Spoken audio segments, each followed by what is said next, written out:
Hey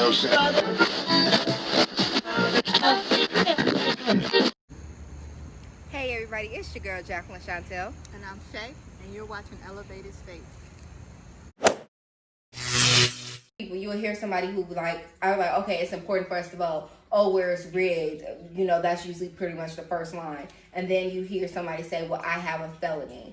When actuality, based upon what state you are in, if you are a felon, you can vote in some of these states. It's just a lot of rules and things that you have to research. And this is why it's important to gain knowledge on your gain knowledge on what you can actually do as far as voting, even if you are a felon. Mm-hmm.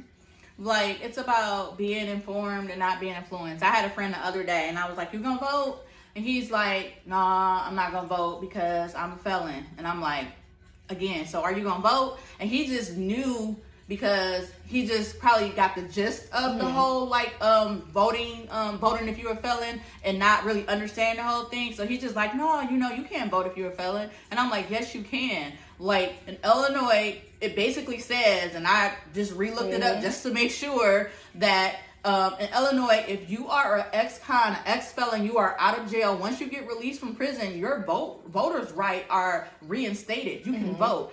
If you're in the county jail awaiting sentencing, you have not been convicted, you can vote. They're actually supposed to supply voting opportunities at the county jails. So in Illinois, pretty much the only time that you cannot vote is if you are convicted of a felon and you're in jail at that time. You're serving your time in prison, then you can't. But as soon as you get out, your voters' rights are reinstated, which, again, to that point, I still don't agree with that. Because I don't care if I'm in prison, out of prison. You still have knowledge on if you should. I should be able to vote. I should be able to vote. And that's just Illinois. I think it is some other states that's, regardless if you're a felon, if you are ex-con, even if you're out, I think it's certain states that still make it very hard for somebody to vote just because they have that on their record. And why are you taking away my right to vote? When it's so many reasons why people can get a felony. Like, people